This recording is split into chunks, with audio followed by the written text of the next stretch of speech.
Polkadot versus Ethereum, two equal chances to dominate the Web3 world.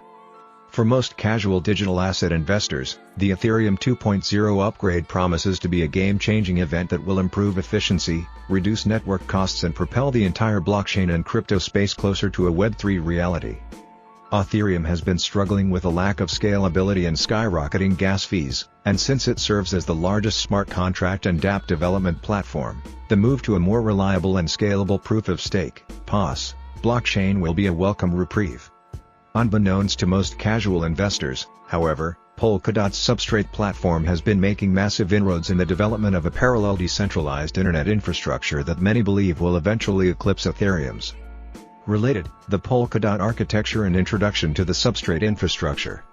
Ever since the release of the Polkadot white paper, its value as a bridge between Ethereum's ecosystem and the many possibilities that make up a Web3 internet experience has been at the forefront of Polkadot's main selling points. So, how exactly does Polkadot compare to Ethereum? What's Ethereum's current progress towards a decentralized internet, and have Polkadot's parachains become a viable threat to the dominant smart contract network? Here is a quick look at the technical details that differentiate Polkadot's ecosystem from Ethereum's upcoming upgrade. 2 routes to the decentralized internet. To understand the value that Polkadot brings to the table, we must first compare Polkadot Substrate and how it is different from what Ethereum is currently offering.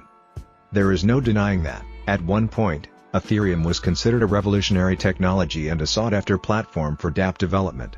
Over the years, however, scalability has become Ethereum's Achilles heel. With an estimated 1 million transactions per day, the Ethereum blockchain is only capable of processing 15 transactions per second, TPS, leading to volatile gas fees. Although this number is set to increase with the upgrade to Ethereum 2.0, it will still fall way short of traditional centralized infrastructures such as Visa, which can theoretically process well over 1,700 TPS. Adding to its slow and congested network, Ethereum's outdated consensus algorithms consume up to 112.15 TWh per year, which is comparable to the power consumption of Portugal or the Netherlands. Simply put, Ethereum heavily relies on a proof-of-work (POW) algorithm that requires computationally intensive mining to add new blocks to the chain and confirm transactions. Related, inside the blockchain developer's mind, proof-of-work blockchain consensus. Ethereum 2.0 plans to address these concerns by moving from a POW algorithm to a more efficient POS algorithm, which will eventually allow Ethereum to go carbon neutral and achieve more speed. Ethereum 2.0 will also make use of sharding as a scalability solution that will see the network broken into smaller pieces that can process transactions in parallel. In theory, this will allow Ethereum to process an infinite number of transactions per second, but in practice, it will be limited by the number of shards created. To date, the shift to Ethereum 2.0 is still a work in progress, even though the testnet is live. Frustrated by the delays, ambitious project developers like Ethereum co-founder Gavin Wood left Ethereum to build the Web3 Foundation and Parity Technologies. Parity Technologies and the Web3 Foundation focus primarily on developing 3 main technologies: Parity Ethereum, also known as Serenity, Parity Substrate and Polkadot. Ultimately, the goal of these organizations and projects is to fast-track the Web3 vision. Their victories and defeats.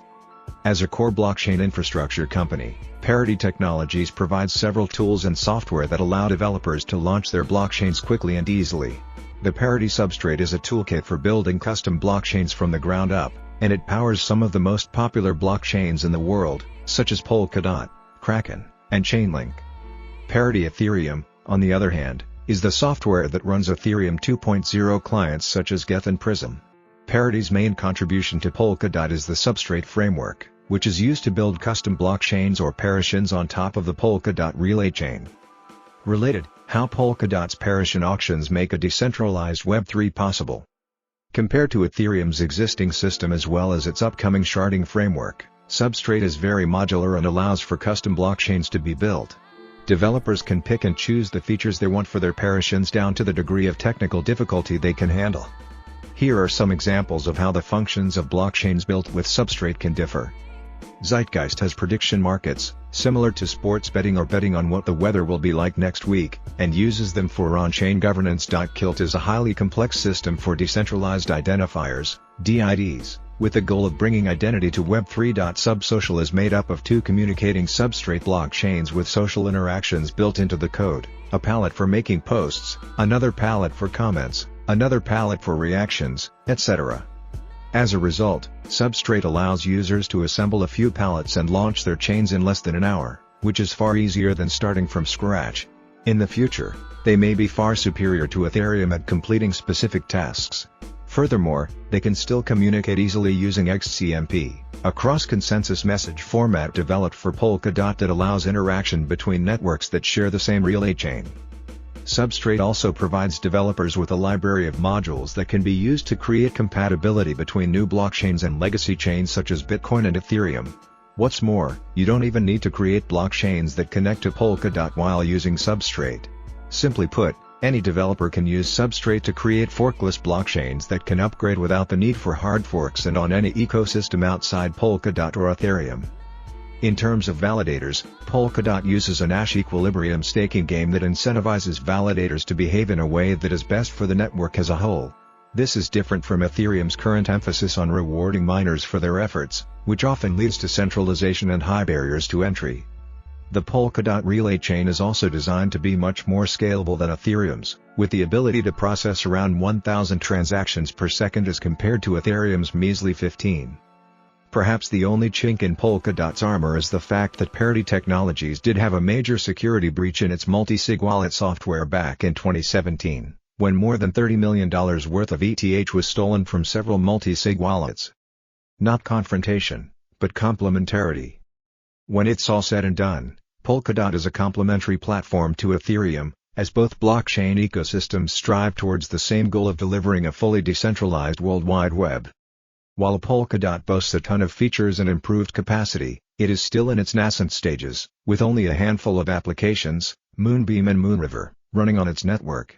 At the same time, Ethereum continues to be a jack of all trades, with hundreds of thousands of developers and projects, which gives it a significant advantage in terms of adoption. Both Polkadot and Ethereum serve different purposes and can coexist and complement each other in the decentralized future. A glimpse into the future. Polkadot and Ethereum have their own strengths and weaknesses. Going forward, they may even coexist to deliver a fully decentralized Web3. Developers might use Substrate to create decentralized social media platforms or video sharing apps that integrate Ethereum's ERC20 token economy. With more developers coming on board to help accelerate the move to a Web3 internet, there is no telling what the future holds for both Polkadot and Ethereum. This article does not contain investment advice or recommendations. Every investment and trading move involves risk, and readers should conduct their own research when making a decision. The views, thoughts and opinions expressed here are the authors alone and do not necessarily reflect or represent the views and opinions of Cointelegraph. OLML is the developer of Subsocial, a social networking platform built to support the social networks of the future. These apps will feature built-in monetization methods and censorship resistance, where users will own their content and social graphs. Built with Substrate palettes, Subsocial is a one-of-a-kind in the .sama ecosystem, and designed specifically for social interactions. These interactions do not have to be specifically social networking, as Subsocial can support apps like YouTube, Shopify, or even Airbnb.